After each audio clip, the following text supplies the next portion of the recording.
Okay. Can All you say right. that? Good afternoon, everyone. I'm Jonathan Bricker, and I'm the chairman for the Arkansas District Export Council. And I want to welcome you all to Assessing and Reducing Your Supply Chain Risk, featuring Mr. Glenn Walinski. Thank you again for being here with us today. I want to begin by thanking our sponsors.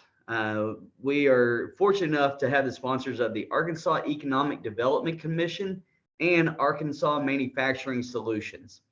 Without their support, we would not be able to spend our time helping to educate the exporting community. So we are truly grateful, and they are such an amazing resource and strategic partner for the District Export Council. For those of you that aren't quite sure who the District Export Council is and what we do, allow me to do a quick introduction. We are a private, nonprofit organization that brings together experienced international business people with potential exporters. Each DEC member has been appointed by the U.S. Secretary of Commerce for their real world international expertise. We have a ton of experience within our council throughout many different sectors. So, having said that, that doesn't mean that we have all the answers to every question, but we can introduce you to someone that does. So, basically, we are a community of connections within the exporting world. My hope for everyone today is that you walk away from this webinar with a little bit more confidence in your exporting abilities. And if you have any questions at the end of the webinar and you don't feel comfortable asking it here, I invite you to reach out to us on our website at exportarkansas.org, and we'll have one of our members reach out to you directly. Basically, we want to be your strategic partner to help you grow your exports, which helps grow your bottom line. I also want to bring to your attention and invite your company to apply for the 13th Annual Governor's Award for Excellence in Global Trade. We'll be hosting this event on Friday, October 6th. The Gala Awards dinner starts with a networking reception for the Arkansas business community, and it's going to be located at the Doubletree Hotel in downtown Little Rock. This award recognizes the export success and excellent quality among Arkansas's manufacturing and agricultural companies that are actively trading in international markets. We'll present each winning company with a trophy and a certificate during the awards ceremony. Then the companies will be profiled throughout the year as the winners of the Governor's Award on the RDEC website and throughout social media. All right, I know that was a long intro. Before we begin, though, I'd like to ask everyone to keep themselves muted and raise your hand if you'd like to ask a question. That way, we don't have any background noise interrupting our speakers. So I appreciate everyone's attention to help with that. Okay, I'd like to introduce you to your moderator for this afternoon, Mr. Rudy Ortiz. Rudy has recently retired from the Arkansas Economic Development Commission and is the previous chairman of the DEC. Today, he is the owner of Strategic Business Services LLC, where he helps companies in a wide variety of international business and exporting needs. Rudy is also a partner with Cross Border Business Consultants, which is a global team of international business consultants working together to assist companies to initiate business in other countries. For this reason, he's the DEC's education chair. Rudy, thank you so much for putting this all together and spearheading it. And with that, I'll turn it over to you. Thank you so much, Jonathan. I appreciate that. So if we could go to the next slide, Ms. Heidi. So as it turns out, our guest speaker is Glenn Walinski, and he's the Senior VP of Customer Success at Resilink.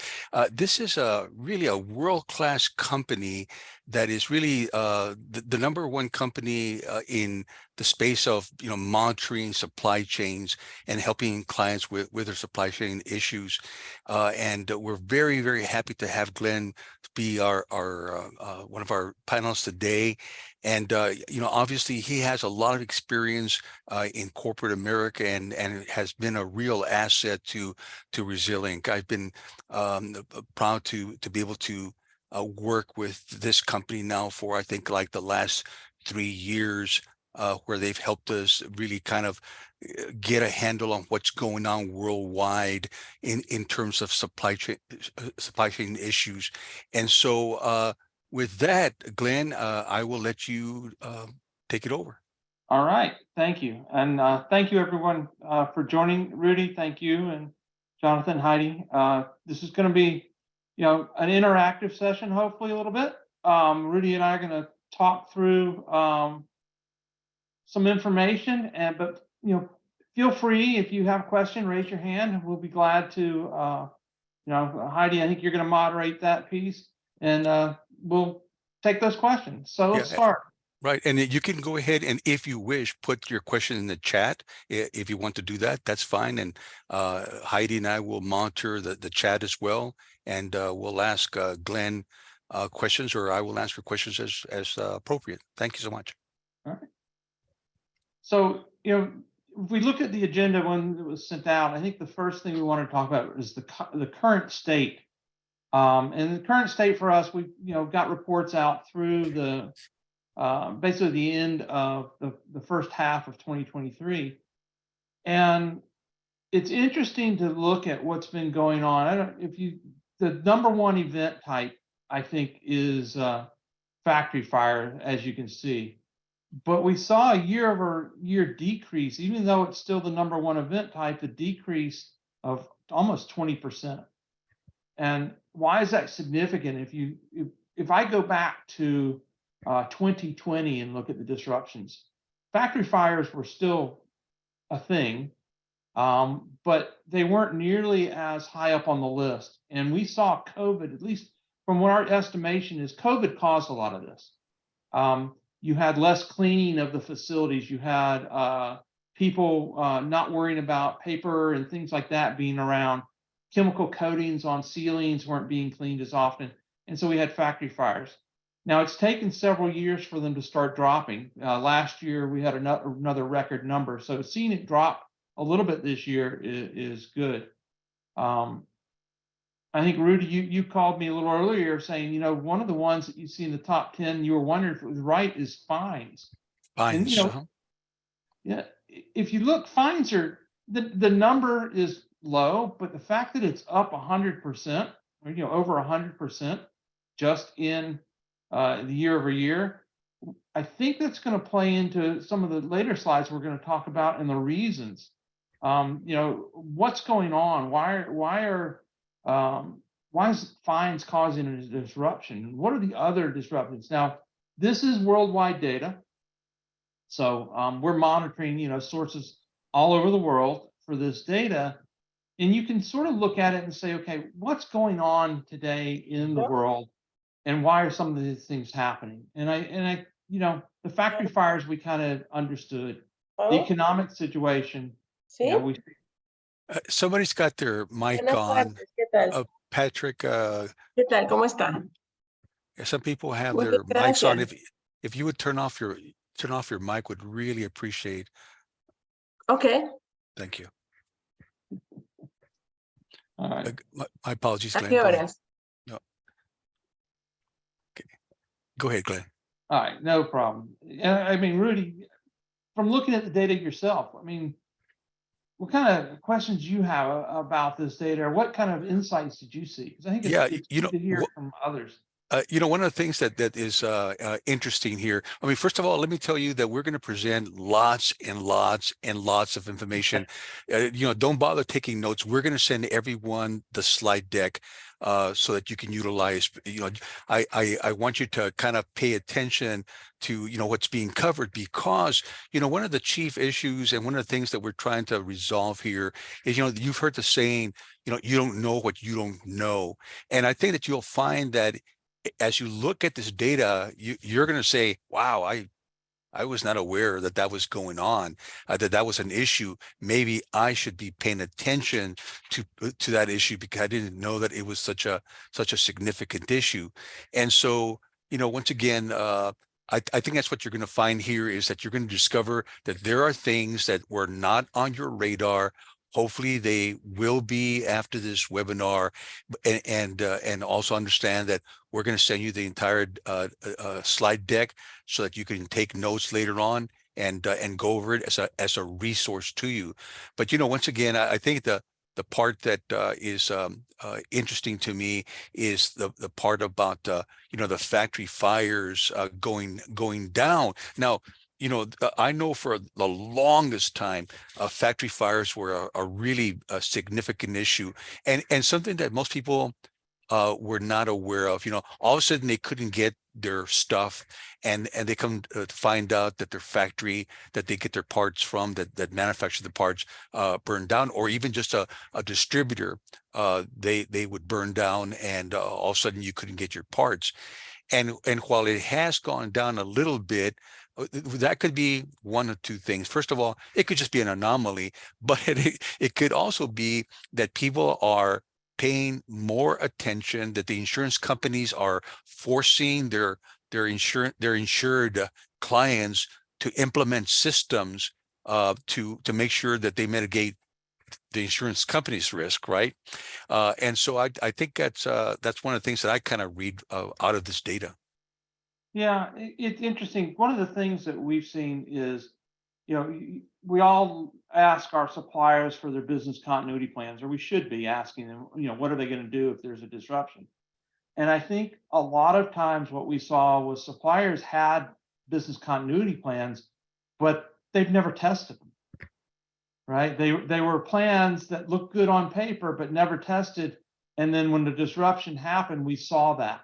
We saw that, these disruptions over the last couple of years, COVID sparked it, but the disruptions caused a lot more downtime than were planned because of that. So I think, you start seeing these disruptions. I do think one of the interesting ones is we all heard about the port disruptions. We've all been talking about, the Long Beach, trying to get goods into Long Beach. There were hundreds of ships backed up. And then once they got in there, nobody picked up the containers. There weren't drivers. That's starting to slow down. We don't even see that in the top 10 for Q2, which is a good sign for everyone that at least, if something gets here, we can get it. So this is, a comparison, kind of looking at, Q1 of 2023 versus Q2, just to give you the numbers so you can see the differences.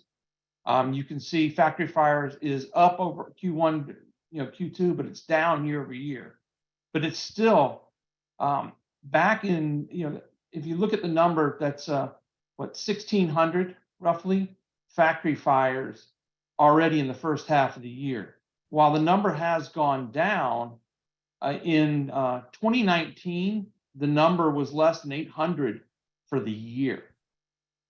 So it is significantly up in the last 4 years. Yeah, and to your point, Glenn, it could be a number of things. It could be that companies have less employees, they have less maintenance, they have less of everything, and are really not paying attention to the things that could set the place on fire. Yeah, and then I think one of the interesting ones here is that very last one on the chart, legal action. We're seeing more and more legal action. I'm not sure if you're seeing it in the Arkansas area, or where the constituents are, but we're seeing a lot more of that due to the ESG and the PFAS, which is polyfluorinated substances, right? So you may have heard of that in the news. There's a lot of things going on with PFAS, and it is a material that is used to basically coat all sorts of things that we buy. Yep. It's interesting. We had a big PPE shortage during COVID, and everybody was trying to get the hazmat suits and face masks and all that. They're all coated with PFAS. That's what makes them water repellent and able to work so well. And we're actually now realizing that we've got to do something different. And so there's a lot of legislation that's starting to happen around PFAS. And people are starting to say, okay, what can we do to get this out of our supply chain? And it's probably, going to be something that's going to have to be, there's a lot of natural things and non-natural things that have to happen to do this. I'm not sure if anyone here is seeing issues with that, but it is something we're seeing a lot of. We're seeing the legal fines. That's that fines that we're talking about are for using things like PFAS and ESG. So, what do we have to do is basically you got to know if it's in your supply chain, right? You Hey, can, yeah. my apologies, Glenn. Chris Leggett asked actually a pretty interesting question in terms of the fire specifically. Yeah. Is this data only like in the U.S. or is it like worldwide? Worldwide. Okay. We monitor over 200 countries. Yep. So that's not a problem that we have just in the United States. It's everywhere. In fact, in other places, it may be even worse because the infrastructure is not nearly as good. Yeah. Oh, and generally what you'll find in some of the others is where you might have a factory fire sometimes in the US that takes out a portion of a production set. A lot of times in other areas, if it's not as a developed country, it takes out the entire factory. All right. Back to PFAS a little bit. There are alternative materials and things that can be used. I do think you're going to see more and more of this because the legislation is happening. We're starting to see that, a lot of governments are outlawing it. The U.S. U.S. government is looking at how they get PFAS out of anything that they're buying. So it's going to become something that is going to be looked at very heavily in the next year or so. Yeah, and it may very well be that your clients, to the audience out there, as people become more and more aware of some of the dangers of the PFAS, that they're going to want you to remove it from the products that you're selling to them. And so that's a risk, right? That's a business risk if you don't do that. So that's something that you may want to pay attention to. Yeah, and it's going to require, understanding your supply chain, who you're buying from and who they're buying from, looking at that bill of materials to understand, where it is.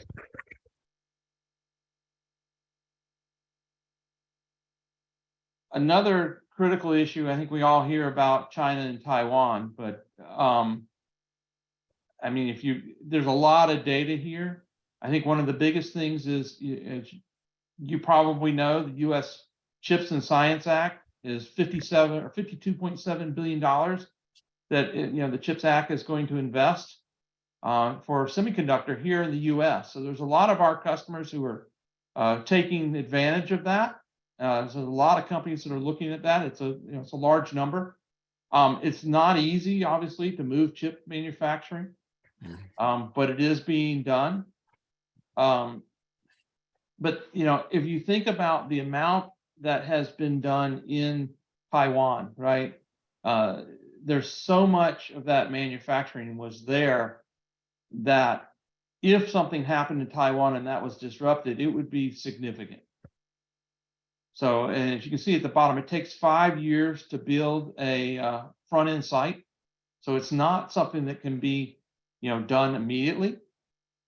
So it's key. A lot of our companies in the semiconductor space, what they're doing is obviously looking at how we move either nearshore, onshore, or at least find other alternatives to China and Taiwan. Yeah, and I think another takeaway is that not just in terms of China and Taiwan, but just in general, the world is constantly changing. The dynamics, the geopolitical dynamics are constantly changing, and so you've got to pay attention to your supply chains, and whenever it's possible, doing some reshoring and some nearshoring is going to be very useful. Having a kind of a combination of those two things. You don't want to have all your supplies, even in one country, because if something happens in that country, like Taiwan, well then you're toast. And so it's really best to have multiple suppliers in different countries if it's possible at all. And strictly as an example, you might have 50% of your supplies in one country, 25% in another, and 25% in another.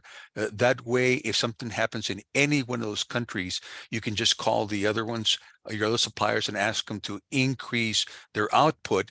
You already know that they can, in fact, produce your product because they already are.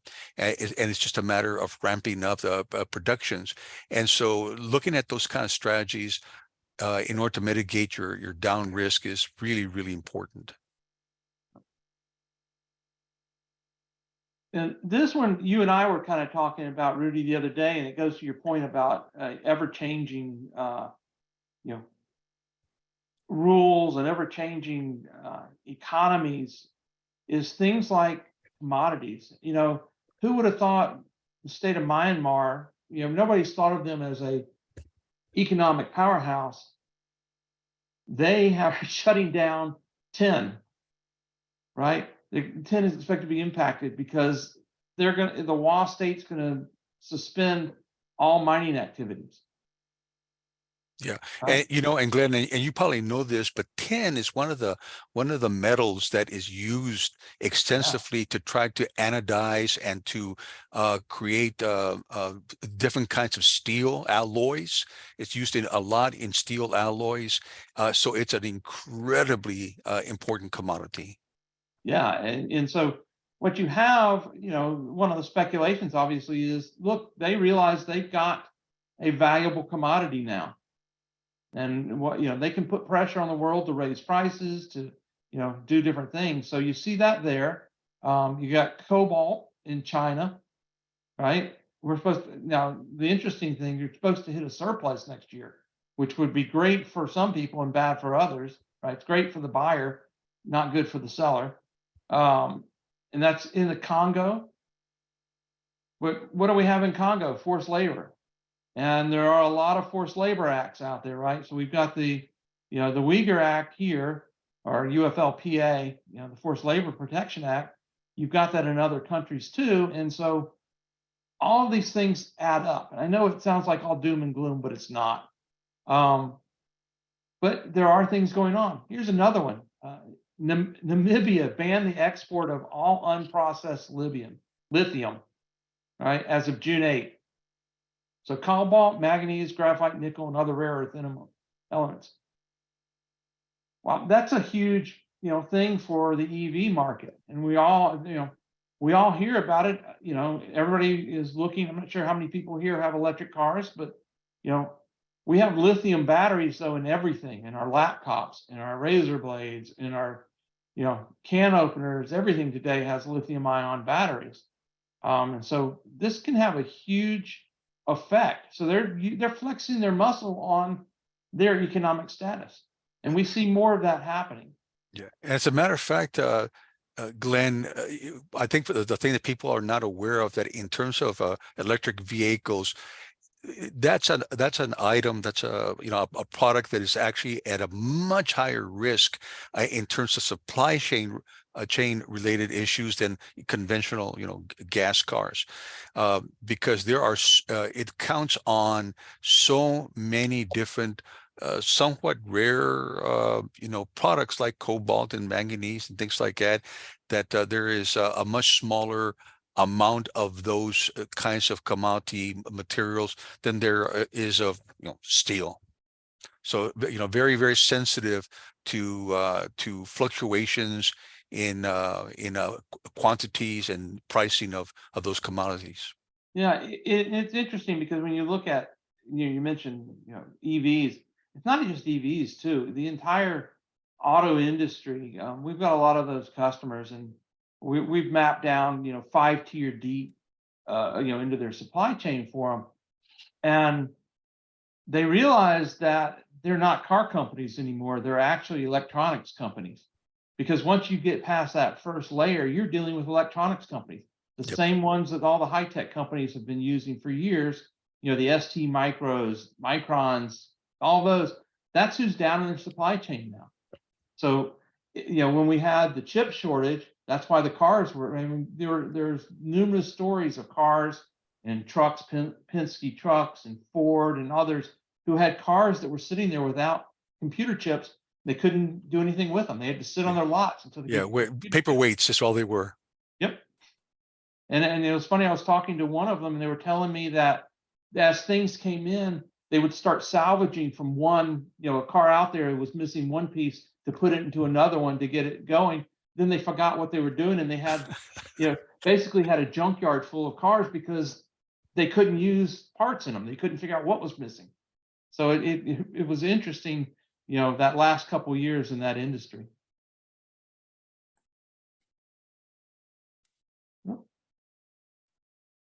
So I mentioned ESG. We've mentioned Forced Labor Protection Act. Again, here's where there's a lot of fines happening, a lot of things going on. If I don't know how much of the audience brings things in from China, I imagine a lot. A lot of companies do. With the Forced Labor Protection Act, the Customs and Border Patrol, if they believe a shipment comes from an area that has forced labor, they can seize your goods at the border. And you have to prove to them that you didn't use that type of, support from a supplier like that to get your goods released. So, we're seeing, this has happened. There was a shipment of, back in the COVID time, there was a shipment of gloves, right? We all needed PPE. There was a large shipment of gloves that got grabbed at the border. And then after this Forced Labor Act was passed, it's actually gotten, more critical. If you can see some of the stats from June of 2022 to March of 2023, over 3,000 shipments, $961 million subject to review. And 424 were actually denied. Now there was over 1,000 released, right? But that means that they seized them, and those companies had to come in and prove. Now, where are they getting their data? So CBP is they've hired, when they put this out, they hired a couple companies to provide them artificial intelligence-based data on, these areas. And so that data is as good as public data is, right? When you're mining data from artificial intelligence, it can only get what's out there. It can't get verified data. So that's why having verified data of your supply chain is so critical. Yeah, and Glenn, just for those of you who perhaps have not seen the initials ESG, that stands for environmental, social, and governance. Yeah. And Europe has been at the forefront of that for quite some time, and obviously they're ramping that up, and the United States is really starting to implement that as well. And so that's something that's going to be out there. That especially if you're an exporter, you're going to have to be aware that these countries are taking this stuff very seriously, that their clients, their customers are expecting, to make sure that there's no forced labor and that, things are being done to protect the planet and whatnot. And so, the world is definitely changing, and we need to just kind of be aware that it is, and that it's going to impact our businesses. And to try to be as proactive as possible, so we're not caught with $50,000 or something that we've shipped to Germany or France, only to find out that it can't come in, and that's where the problem actually starts. Yeah. And what the way they've structured these laws now, you can't play. I didn't know. Oh no. Can't do that anymore. They expect you to know everything about your supply chain. Where are you getting things from? So, all right. So next, we want to talk a little bit about some lessons learned and some tactics, for helping mitigate. So when you talk about mitigating risks, right, there's a lot of different areas that you can be at. Obviously, to the right side of this chart's the better. The wait and see approach, I think, was pre-COVID. People were doing that, and those who did that realized they had some problems. People who are, relying on people is the next, and you can do that. But it takes a lot more work, right? If you're relying on people and not technology, there's a hybrid approach that works best. And I think that's the key. But this is just some of the things that, where you could be in this. And so you can introspectively, when you get these charts or now, think, where am I in this continuum? Do I know what my supply chain looks like? Do I have systems that are monitoring? Do I have the ability to really understand what's going on and have developed workarounds? What's my playbook for resolving these things? Yeah, and ladies and gentlemen, as I mentioned earlier, we're going to provide these slides to you so that you can use them as a resource. And this one document here, I think, is a real gold mine in trying to ask yourself. I mean, so where are we? Where are we on this? And as you answer some of those questions, based on what you'll have a very good idea of where you're coming up short, where the gaps are, and trying to mitigate your risk as much as possible. And just so everybody knows, there is no easy button, unfortunately. We all wish there was that easy button that we could just push and everything would be done for us. It's not the case. We're not that far into the world yet. Like, some of the movies that we see that are way off in the future. We don't have that good of information today. All right, so let's talk a little about the technology. And this is, this is how we get our data. This is where, the types of data that we have on disruptions, impacts, things like that, what it takes to do it. Because you can mine data yourselves. Some people do, but it's very difficult. I think the question, about were the factory fires in the U.S. only. You really have to think about getting data from many sources, because what we see is we may have, you talked about a factory fire. The source we get might say factory fire. It might say there was a smoke alarm. It might say a fire truck was sent someplace. It might say, burning. I mean, there's no telling what it'll say. And so you have to build that natural language processing and really understand the events. And that's kind of how we look at it. But it's key as you're doing this risk monitoring is, do what you think is right for your size organization.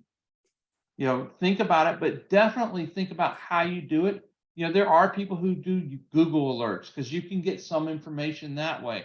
There's different ways of doing it, but it is something that if you're not doing that sensing, you need to think about. Yeah, I think that, one of the things that one has to analyze in terms of, what tools do I need to use is, how big is the risk to your company? Right. If I don't know X, could it put me out of business? Obviously, something that the answer to that is yes, is pretty important, and you would want to put resources into it to make sure that if something goes wrong, that your company doesn't go away. Obviously, if the impact is significantly less, well, obviously you can put less resources on it, but look at the mitigating the risk and the level of risk to you and your company.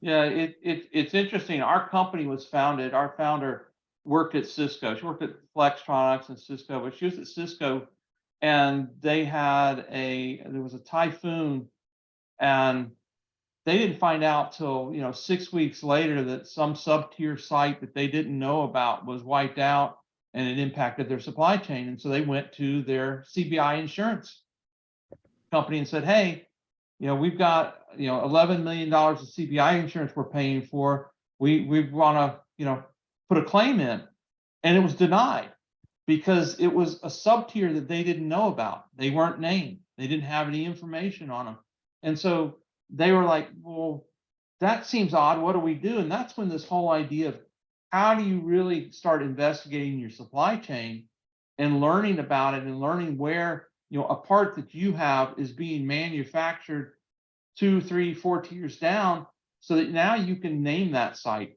in your insurance. But what Cisco, because she was at Cisco, found out is they spent less than that $11 million for their insurance in building this program, and it made such a huge difference in them being able to be proactive in mitigating the risk. Yeah, And I think and the key is understanding, as you said, understanding where your risks are and who are your riskiest suppliers. absolutely. And a lot of times what will happen, Glenn, is that, I'll ask somebody like, well, so where do you get your stuff from? And they'll tell me, well, it's Bob out of California. And that's all they know, right? It's from Bob in California. They Yeah. call Bob up and Bob sends them the stuff. But what they don't know is that Bob's getting, some number of products from different countries all over the world. And, you're at risk at several different levels. So at the very least, trying to get a handle on where is my stuff really coming from is just critical. Yep. So that really drives to what we were just talking about, how you know, and that's really, mapping your supply chain, right? So there's 2 ways to do it. One is the lowest effort way, which is AI driven. And I think I talked about that a little bit, but basically that gives you an idea of what your possible supply chain could be. Because if I was to, if 3M was one of your vendors out there that you're buying things for, that you're turning around and then re-exporting it, if you went to and said, okay, with AI, give me all 3M sites, it would give you hundreds of sites. And then if you said, okay, who do they buy from? All of a sudden you can get into, one supplier could turn into 60,000 different suppliers on the backside. So AI is great for giving you here's the directional impact of my supply chain. I have a good idea of it.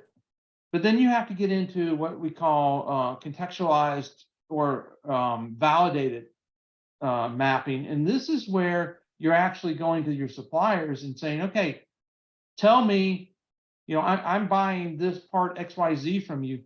Tell me where it's being manufactured. If you're manufacturing, where it's being tested. Do you have an alternate site? And if you're buying it from somebody else or using a component, what's the BOM? And then who are those suppliers? Now, it sounds like, why would I do that if I was the supplier? Obviously, with all of the regulations coming out there and the transparency that's being asked for, suppliers are used to this, and they're willing to share. And you have to make sure they understand that you're asking this information not for trying to go around them, but just to understand your supply chain. Yeah. And we see a lot of success in that. It's we have over 4 million parts now mapped in our network. Where they are all the way down to those parts mapped all the way down to the raw materials and where those come from. Yeah. Of course, BOM it stands for bill of materials. Yeah, BOM. Yeah, bill of materials. Anything else? I think that's key here. Anything from your side? No, I think this is very actionable. It's kind of 2 pieces that you have to utilize to be able to maximize your efforts at getting at the information. It's not just one or the other, but there are two factors that if you utilize both of those, that's probably as good as it gets. Yeah, and I would tell you, the guidance we give most customers here. So to get the whole thing from there. Excuse me, Chuck, your mic's open. 6 magnets Is if you have a small number of suppliers, if you got 25, 30 suppliers, in that range, you don't really need any kind of tools to do this more than an Excel spreadsheet, because it's manageable by your teams usually, and just have them work with their suppliers. And like I said, the key thing is making sure that supplier knows why you're doing it, making sure they know that you're doing this because because you want to make sure that you have plans in place, and you know how to react when something goes on, and that you're not trying to go around them. And that's the key to getting people to work with you. Yeah. Hey, Glenn, we had a question. If you're a small business, I mean, let's say a 10, 15 person business, or even 25, what are some means, best practices for a company of that size that has limited human resources? What are some of the best practices that you can talk about? Yeah. So, the key there is the relationship. And if you're a small business, it's all about relationships, right? And it's really the relationship that you can strike up with your suppliers. It's, making sure they understand why you're asking for data. Be very clear, be very open about it. Excuse me. It's we have a list of best practices. They mostly fit for larger organizations, but a lot of them are even for the smaller ones. The more information you provide somebody who you're asking information from, the more likely they are to give you it. Yeah. So if you were going to your supplier and you said, I want information on where you make all my parts that I buy from you, versus going to them and saying, hey, there's these 5 critical parts that I really need to understand where they're coming from. Which way are they going to lean, right? They're going to, because you asked for a limited set, or you asked for, you gave them the part numbers that you were looking for versus asking them to supply it. Things like that are key. It just makes the relationship better. And it's all about relationships. It really is, and Glenn, to your point, a lot of times what we as business people, we treat our suppliers like, well, almost like the enemy, right? If you're 1 cent higher, we're going to get rid of you. But what we really need to do, especially in today's world, is to treat them like partners. At the end of the day, a cent or two is not going to be the difference between you making it and breaking, but not having this kind of information and not having a trusting relationship between partners is going to put you out of business.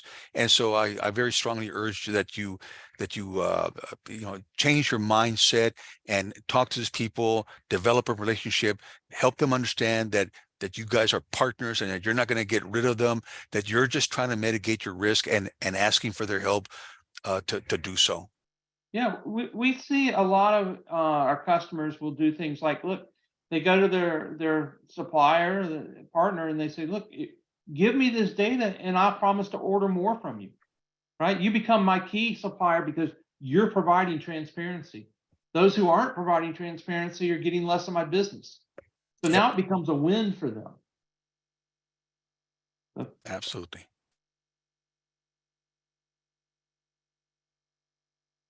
All right. So then the case for supply chain risk management, that's what SCRM, I assume everybody knows that one, but supply chain risk management, what is the ROI, right? Because that visibility, it does have a cost, right? Whether it's you're a small company and you have to invest people, whether you're a larger company and you have to invest people and technology, there is a cost to doing this.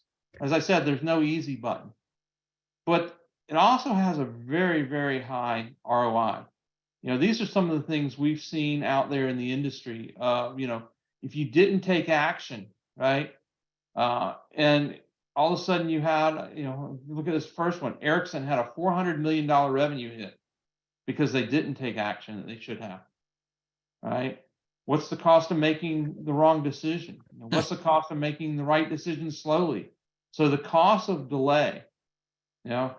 Sometimes we think things over so much that we may have cost ourselves quite a bit. So if you're looking at the cost of delay, sometimes that adding a month of delay may cost you so much that it's ridiculous. We had one of our customers told us that if their line was shut down, it was $1 million a minute. Yeah, especially like in the refinery business, in the petrochemical business, that's absolutely true. Yeah, so $1 million a minute. So if you delayed and on making a purchase or deciding to start doing this and mapping and getting visibility, and there was an issue, think how much you could have mitigated it by having that data. And that's why we talk about that. And what's the cost, obviously, of not having visibility? Yeah. Right. So, if you don't know how to move things around because there's something going on, you don't know where to go find an alternate supplier or where their alternate sites are. We talked about the visibility, and I mentioned alternate sites. And why is that critical? And why is it critical then to be monitoring? So if I have a supplier and I find out, okay, yes, they have a site where they're building everything for me. They have an alternate site that they can use. It may take them a week to stand it up or whatever the time is, but they have a site they can use.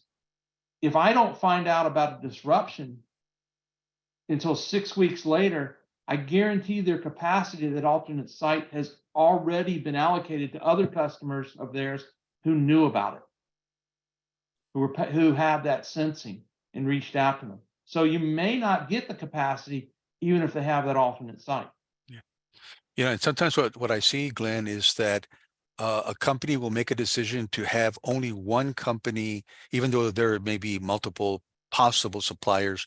They'll use one company because they figure, well, if I give my entire production to X company, they're going to give me the best price. And I mean, volume counts, no question about that. But once again, if that company, if something happens, if they have a fire, if the guy retires, I mean, if they have a strike, if they can't get their materials, that 1 or 2 pennies or whatever it is that you're going to save by having all your production in one location, I mean, it's just not worth it. That's why having multiple suppliers is so important.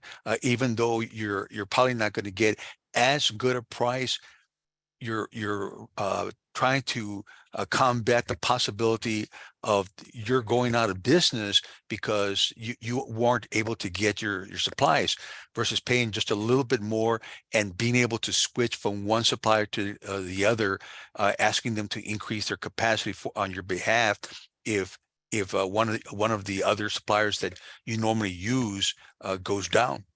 Yeah, and I think there are situations, and we see this quite often. We one of the things we do is give our customers their a risk profile of their products, of their the parts, of their suppliers, and quite often we will see sole source happening, and it's key if you have a sole source supplier to really work with them to understand what is their business continuity plan, right? Do they have alternate sites where they can stand you up? So maybe if one site goes down, the second one can be stood up. And like I said, the business continuity plans, that's key, because if they're a sole source, that should be part of being that sole source, is that they're very transparent with you on how they operate.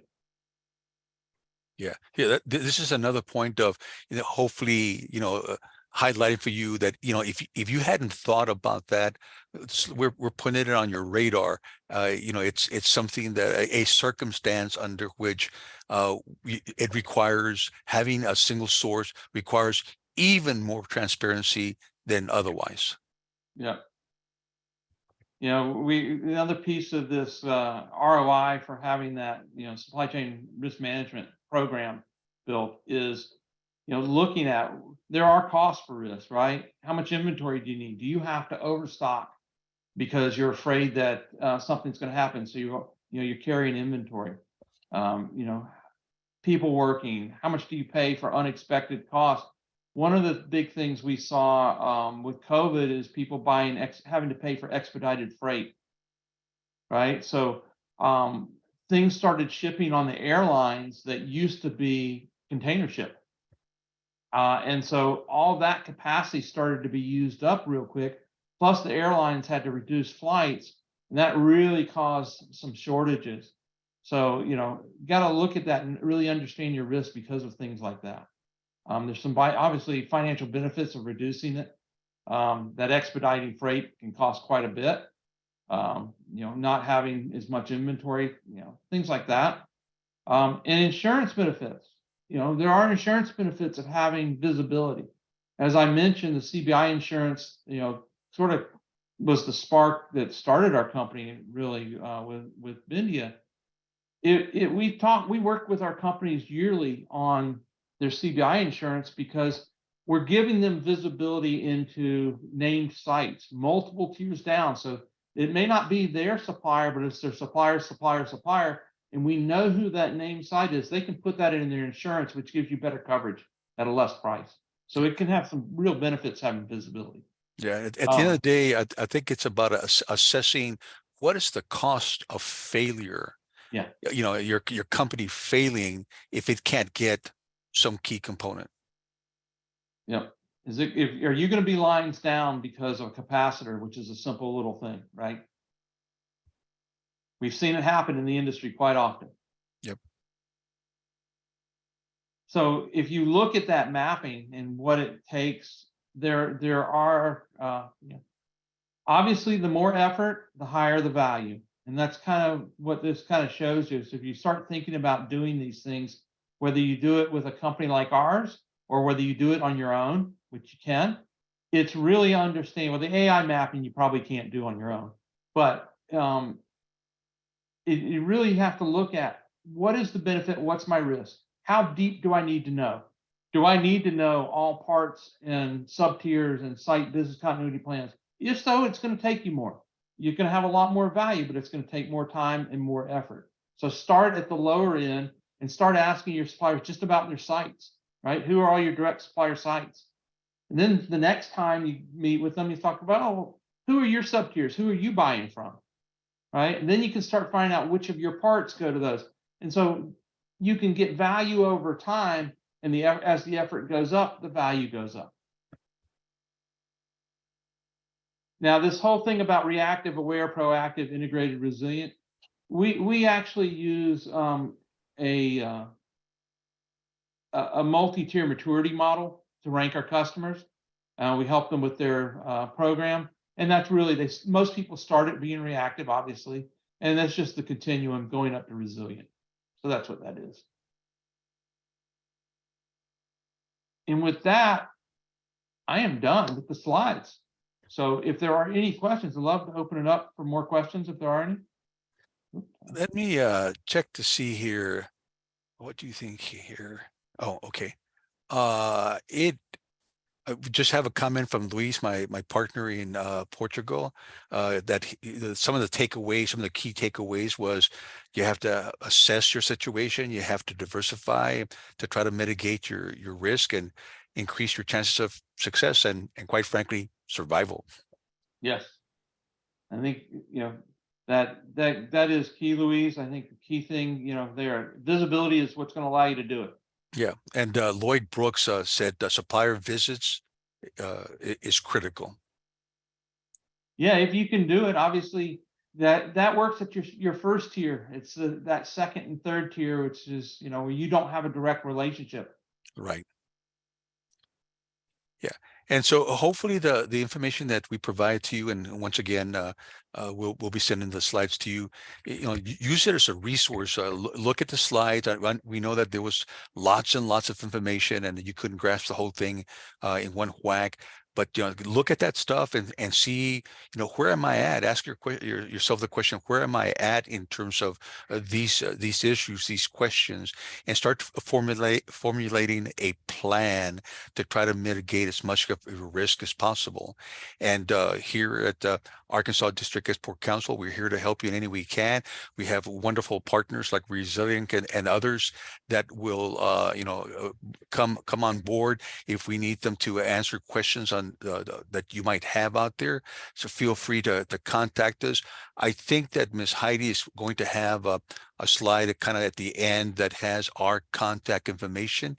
And as a matter of fact, I don't see any other questions at this point, but if there is someone out there that does have a question, just unmute if you please would, and go ahead and ask your question.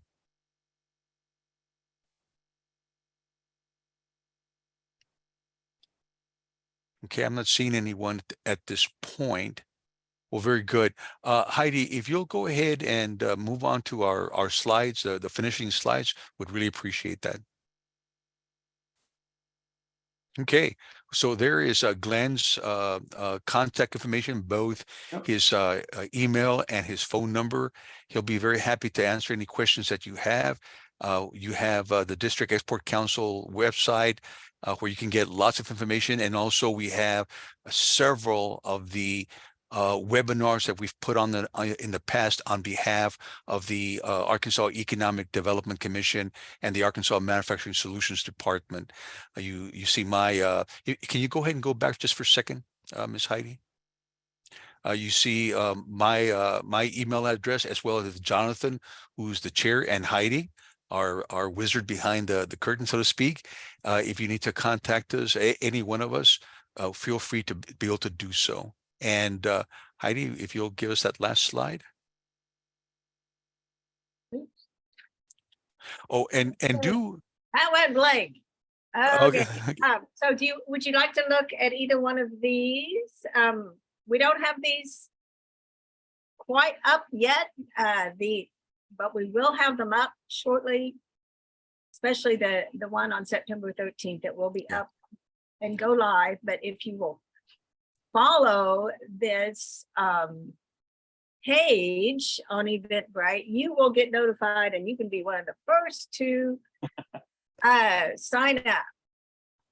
Very good. Do be aware that the Arkansas District Export Council puts on about 13, 14 classes a year on various exporting, international business, and supply chain related topics. And so, you know, we're a really good source for information about those topics. At the end of the day, you know, our mission is to try to mitigate your risk of exporting. And we cover every topic that is of even remote importance in terms of doing so, of mitigating your risk, like today's topic. And so do kind of be aware that we're going to be putting on, you know, in the next couple of months, we're going to be putting on these webinars, the Export-Import Bank and SBA resources, doing business in Canada, and then the very important topic of Incoterms. No, And it's PM Central Time. yes, a central time, just like it was today. Jonathan, do you have any last minute words? No, I just want to say thank you all for joining us today. And as it says right there, we have a YouTube channel. So if you know anything got lost or you want to go back and review it, it's a archive of all of the classes that we have put on. So please use that as a resource as well. And if you have any questions on those, reach out to us. Thank you all for taking time out of your schedule to join us. Thank you to our sponsors, being the Arkansas Economic Development Commission and Arkansas Manufacturing Solutions. We're here for any of you that need us, and I hope to hear from you all soon. Thank you all. Thank you again. Thank you, Jonathan, and thank you, Glenn. And thanks so much for taking time to come to our webinar, and hope that you found it informative. You guys have a